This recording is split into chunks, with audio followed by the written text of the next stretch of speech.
don't be afraid to fail. Don't be afraid to reach out for help. Don't be afraid to have low moments. I think life is what you see from the outside, as you started with the Elon Musks or the Mark Zuckerbergs. We only see the great things they do, and they're so dominantly successful in the ecosystem that we also forget that undoubtedly also they face challenges and still do today. So never give up, and try to practice what you preach, translate it to continue dreaming, continue going the extra mile if things are hard, and reach out to angels, mentors. You're listening to Blue Radio, bringing the vibe. Good morning and welcome to Blue Radio over the weekend.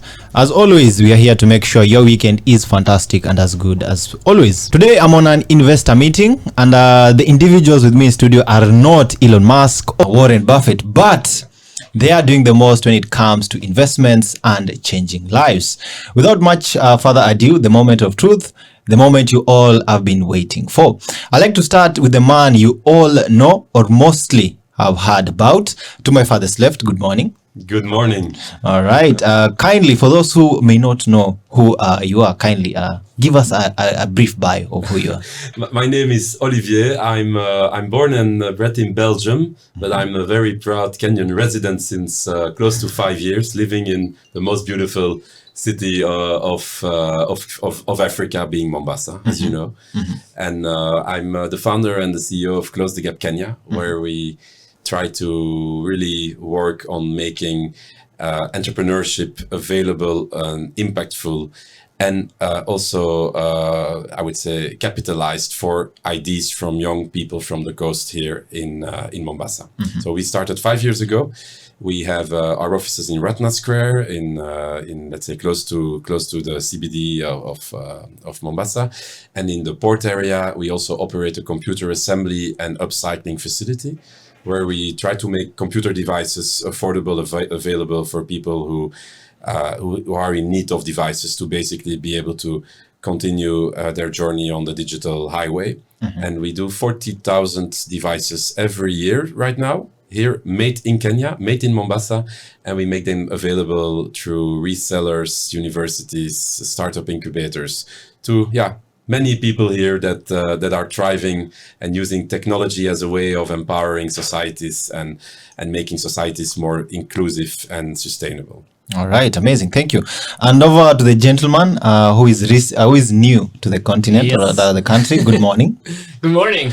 Kindly give us a brief bio of who you are and what is it that you do. All right, cool. So I'm Tim van de Kastelen, which it's a name very similar to Olivier's, I think, for people around here. So I'm an entrepreneur. I actually should say I was, if you can ever have been an entrepreneur. I started a business 10 years ago, software as a service. So software which big benefit, little investment. I literally programmed a lot of it on the train. So I started making software. It was, I won't go too technical, but basically we took stuff from bookkeeping software and made sure that you could do reporting on it. So that's basically what we did. 3 months ago, I sold the business. Still majority owned by me and my co-founder. And now I'm looking to see what's next. What is the next adventure? And basically also looking like how can I make some impact based on the experiences that I've had in the last 10 years. All right, interesting. I would like to talk about exit strategies. A lot of startups in Africa don't have exit strategies. You have successfully done it. How do you ensure that if you meet startups, in Africa, you could advise them what strategies they could take? Maybe you could indulge us on that. Yeah. Okay. Cool. So strategy number one for me would be make a good product. Like that. It sounds very simple and a big cliche, but if you make a good product, eventually something good will happen. And how do you define a good product? I'd say, what we measure, for example, is NPS, Net Promoter Score, where you ask somebody like, would you recommend this or this product or this service or whatever to a colleague or a friend, and you give a score from 0 to 10, and then you have the promoters that have 9 to 10, then you have the detractors, that's everything up till 7, and then the things in between. And if you do that, like I see that potential, both investors, but also definitely people that want to acquire you, they look at like how likely is it that your customers are going to buy again with you? Like if you, I don't know if like net revenue retention, like how much actually can you upsell? And we had very, very good numbers there. And that means that if people buy your company, that they can actually see like how much growth is there still left. And if there's a lot of happy customers that you can sell more to, then obviously that's a lot of growth. And also you have the total addressable market. So what's left, how many of your customers are actually using your full product, all of that. Basically what you need to sell is a story of the future of your company and making sure that they believe that there's still a lot to be had there. All right, interesting. And a question for both of you. Africa presents, unique opportunities and challenges. For example, Baron has been in Kenya. He understands that the new government has brought in loads of taxes. Entrepreneurs are, crying. Maybe the environment isn't as friendly as it used to be. What, unique ways are you, intending to approach such, landscapes, the cultural landscape, the investment aspect, the capital aspect? I would like to start with Baron and then over to you. Thank you. Yeah, I think indeed Kenya is in a transition. I think our president is really trying to make the country financially self-sustainable and healthy, and so making sure that the debts of the country are under control, so that the country can also healthy-wise grow and also get more interesting rates from international lenders. So I understand as an entrepreneur myself that it's a difficult situation, because indeed taxes are being increased, and both at the enterprise level, but definitely also at the employment level. And I think that's really what I think triggers me in your question, is that if young people are building something and are trying to really sacrifice lots of things in their lives to basically focus on their business, definitely in emerging countries where entrepreneurs are often survival entrepreneurs. You know that for sure yourself, and definitely in the area where we are here, people don't often have the luxury, like in some other parts of the world, where you can say, "Now I'm taking 2 years off to build my next big thing," and I my dream. Obviously, they also dream here, but they need to sacrifice so much. So I think the government is definitely very important stakeholder here to help young people. This continent, this country, 60-70%, I think, of the population is below 30. Yeah. So the potential for a country like Kenya and a continent like Africa to become the real Silicon Savannah for the future, and basically do better than the US and Europe together, is there. I mean, we're looking at 2 billion young people here in the next coming decades that will be living on this continent. All young, all digital natives, all with access to renewable energies, technology devices that has no borders. So I'm extremely optimistic, but government definitely in that in-between gap between today and tomorrow, I think there is definitely a big need to support young people with livelihood improvements. Mm-hmm. With giving them perhaps also some tax advantages, some investment benefits, some like an endowment or something that they can help to actually overcome the daily needs of of livelihoods support, to focus on their digital or entrepreneurial ventures. So I'm a very big promoter of that. I think government should not do that alone. Mm-hmm. Private sector definitely is there to help. I think organizations like KEPSA here and many members, Safaricom, huge, I would say, thought leaders in this country, both individuals and and also government officials, but definitely also business leaders, are already doing a lot. But I think if those three stakeholders come together and find a way of supporting organizations with more focus, enabling systems and instruments, I think then the sky is the limit. All right, thank you. What about you, Tim? Yeah, well, I can't go as in depth as Olivier, obviously, as it's my first time here. The only thing I can say is that, like, I see lots and lots and lots of potential. I see lots of passion with you, with the other people here, and I think that's amazing. And I think the core thing is like, how can you identify how to unlock that and indeed remove some of the burden to let that go? And I think that's the real challenge. But like, yeah, the people is not a challenge. It's how can you unlock all that power that is there already. All right, as we wind up, there is, when we say investor, when someone hears the word investor, they're like, oh, finally, somebody's going to save me. And many a times when startups, meet angel investors, they believe that this is a way, for us to prosper and a way for us to succeed. But something underneath is very important that we don't, look at.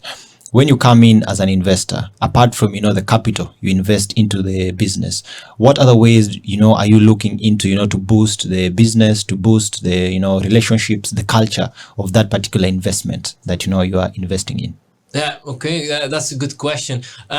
So yeah, when you invest as starter, and again, big cliche, but you invest in people, obviously, definitely if you early on invest, then you have to see the passion, you have to see that people really want to go for it and want to shift from an idea if one is not working and want to change that. And I do think as an investor, then the most important thing is to support that, to ask tough questions, not to break it down, but to kind of find the challenge and to see like maybe we should change the challenge and we should switch it around. And then I also think it's about connecting with other people, and that's the benefit of having an investor that's a bit connected.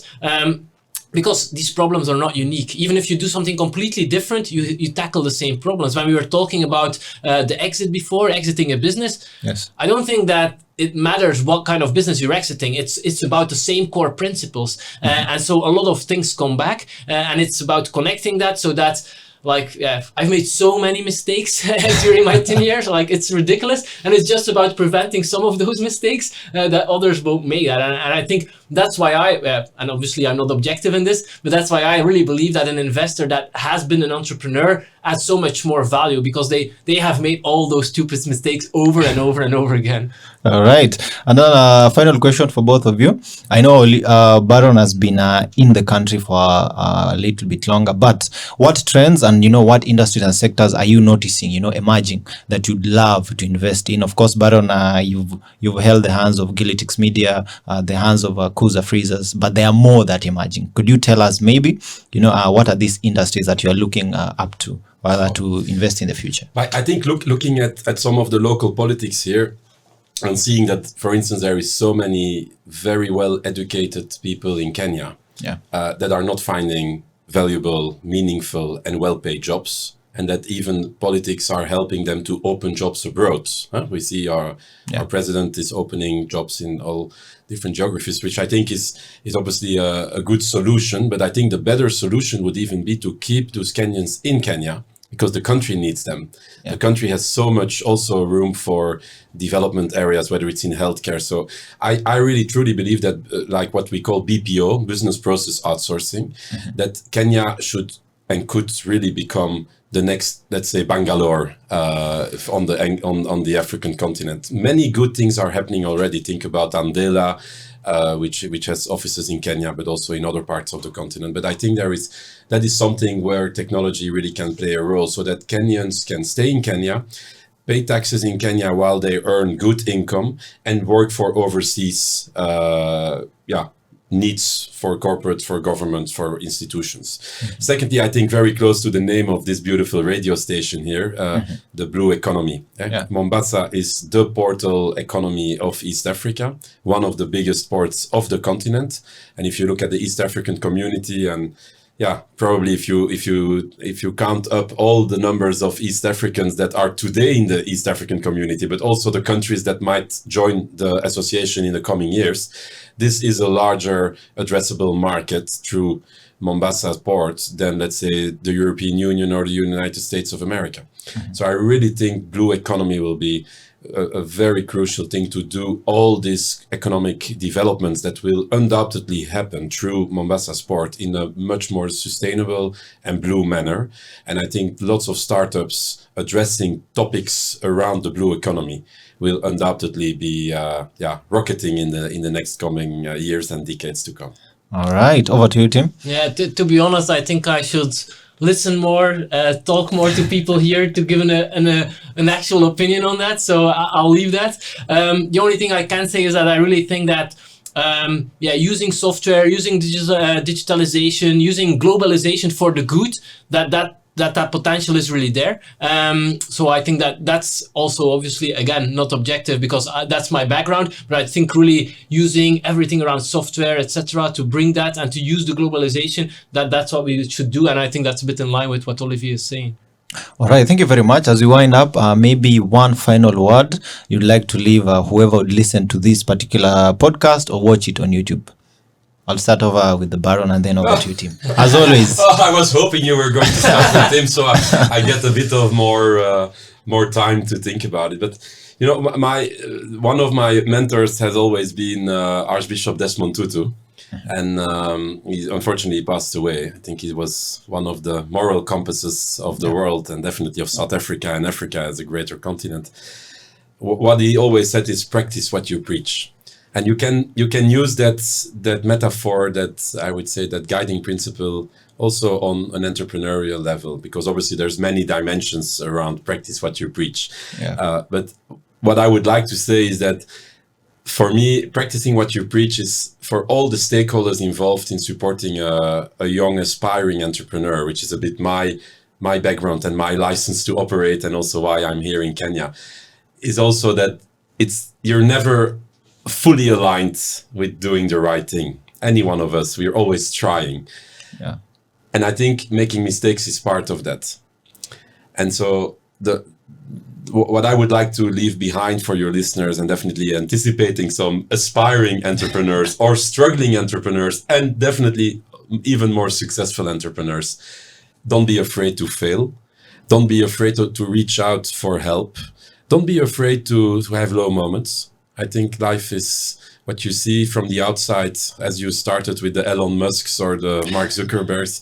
We only see the great things they do, and they're so dominantly successful in the ecosystem that we also forget that undoubtedly also they face challenges, and they face challenges and still do today. So never give up, and try to practice what you preach, translate it to continue dreaming, continue going the extra mile if things are hard, and reach out to angels, mentors, supporters, sponsors, financiers. So the sky is blue, and the sun is out there, and let's do it together. All right, powerful. Thank you. Over to you, Tim. All right, I would want to add indeed that, like, experiment, try things out, and if you want to avoid some of the mistakes that I made, like, feel free to reach out. I'm open to help in any way possible. I'll leave it at that. All right. Thank you very much. We'll see you next time on the Investor Podcast. Goodbye for now. You're listening to Blue Radio, bringing the vibe.